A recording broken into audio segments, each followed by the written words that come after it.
博士，你用酒精在煮什么啊？你不要小看这个，我在做料理，但是我今天不太一样，我今天做的是植物肉的料理。植物肉是什么啊？是肉非肉，植物非植物吗？这个是小当家，没错，听起来有点年代感。所以你知道吗？根据 ITI 的一个分析，在2025年，植物肉的相关的商机会达到279亿美元。那这样听起来是时候还可以入场一下研究食物类股。你先研究一下。1秒变知识型网红，素食与猪肉，在健康与环保趋势下，越来越多人加入弹性素食行列。根据报告指出，2020年弹性素食人口已占全球人口的42%。根据 ITI 分析，台湾植物肉潜在市场也有664万人，食安健康、环境友善、新兴食材都成为现代消费者选择产品的考量之一。所以本集特别替大家开箱植物肉，诚挚邀请您我加入弹性素食的行列。那我很好奇，植物肉到底是如何加不？所以我们今天呢，就是要做的是植物肉的料理大挑战。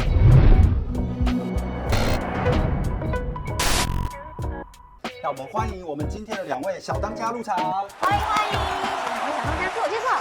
Hello， 大家好，我是要新不新的新手人妻 Lilian。Hello， 大家好，我是 Jessica 的卡卡，我是被冒险耽误的中华一番小当家。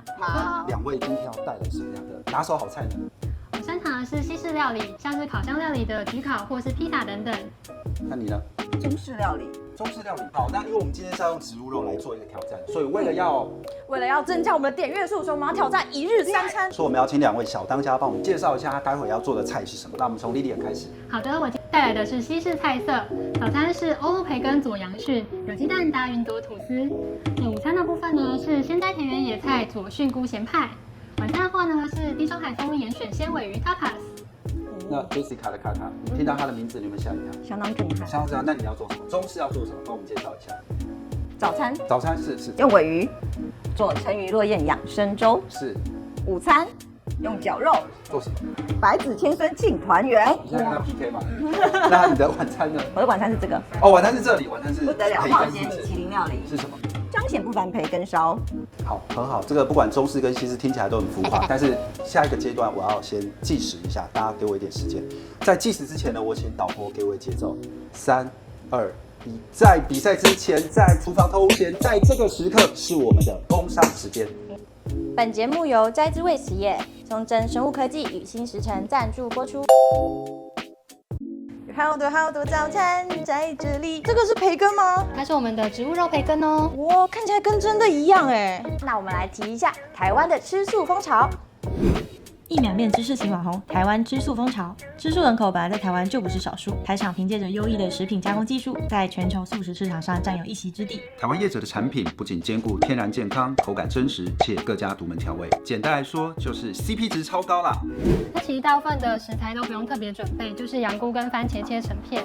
哦，吐司要这样煎过，我都直接拿起来啃哎，难怪我的东西都比较不好吃。不会啦，就是吃起来口感不太一样而已。乡亲有看到不？差不多是要炒这款呢。它这样子煎过翻面，真的像真的培根呢。那接下来呢，我们要加上1颗蛋。那这颗蛋的话，如果你把它做成半熟的口味，它会有一点酱汁的效果。哦，所以就是那个酱汁。没错，就是那个酱汁。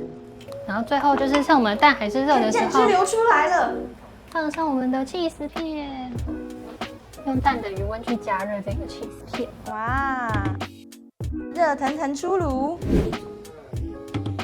Hello， 卡卡，现在换我们。然后，所以就是鱼肉麦片粥，我可以吃一下吗？当然可以，因为它看起来还不错。它很香哦，它可以生食，很香吧？不错哎，怎么会做海鲜的味道？对，你都以为都是牛肉啊或是猪肉口味，但是呢，现在的植物肉已经可以做到海鲜的口味。它现在滚起来了，我现在要放下我的燕麦。像我想要吃浓稠一点的话，我燕麦就会加多一点。但是呢，今天的主角就是我们这个非常好吃的植物肉的尾鱼。真的还蛮快的。好喽，你看陈鱼落雁养生粥做好了。接下来进入我们第2道午餐。大家只要买一条现成的法国面包，然后把它横切，切成像这样子的片状。好，那我们这次选用了 mozzarella cheese， 然后我们就把它切成片状，不要切太薄哦，这样它的口感就没有了。然后切完之后呢，我们所有的料都备好了，我们就可以把我们的这个法国面包拿起来。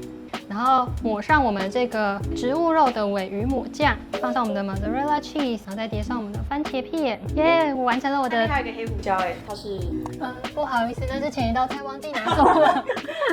我完成成了我的地中海风鲜尾鱼塔塔。好，现在到我们的午餐时间。我会用硬瓜子跟植物肉的碎绞肉，做营造出百子千孙的感觉，搭配上我们的白饭，就是一种庆团圆的概念。这个特色哦，绞肉呢，其实我们在煮肉的时候都会觉得说，哎，它需要煮久一点啊，或者是怕把那个猪的那个肉味要去掉。但是我们这个植物肉不用担心这个味道，和在一起的目的是要让我们的植物肉可以吸取这个酱汁。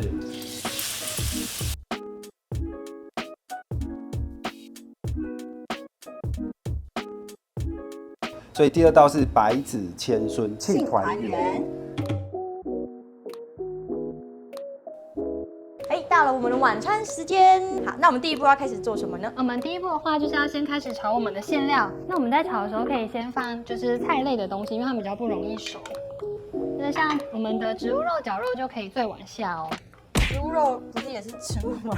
你说他们是蔬菜类，所以先下，他们明明就是一样都是蔬菜。对，但是因为它经过加工之后，它的口感就不太一样了。哦，所以就把它当成是真的肉来做。哎，那这样子的话，那个绞肉也要调味吗？因为这边已经调味过，那绞肉的话，等一下下来，其实它味道就会综合在一起。像这个植物绞肉啊，因为它在炒的时候可能会有结块的现象，所以你如果不想要它一块一块的，可以一边就是戳它，把它们稍微分开，然后再继续做拌炒。哎，说到这样会一块一块的，那它搞不好也可以做成肉排嘛？没错，它可以做成肉排哦。我在家里有把它做成汉堡肉排试过。哦，好香哦！它，那我们把馅料把它填进我们现成的这个塔皮里。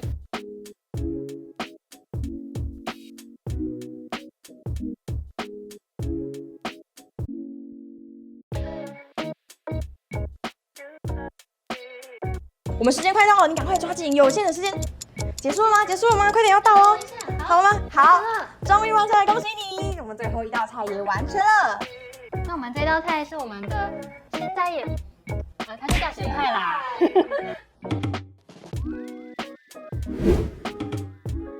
现在晚餐我们又回到了植物肉培根。对，你看卷的是不是很漂亮？而且你仔细看，它油脂分布的跟真的一样。是。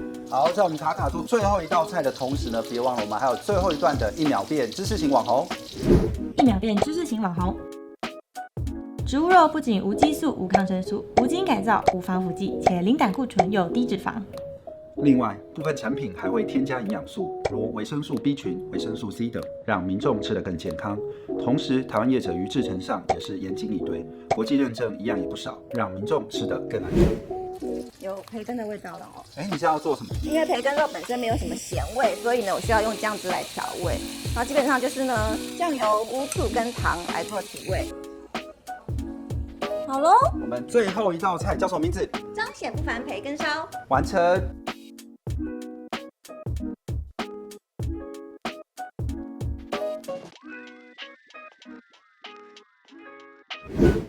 Hello， 大家好，太开心了，我们终于来到今天一日三餐的最后一个环节，让我们欢迎我们田定峰老师。Hello， 大家好，我是田定峰。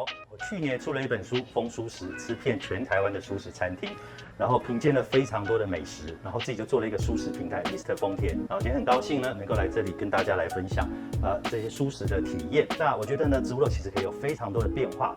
就现在来讲呢，植物肉应该是一个很时髦的饮食的风潮。进行我们一个评选的一个程序。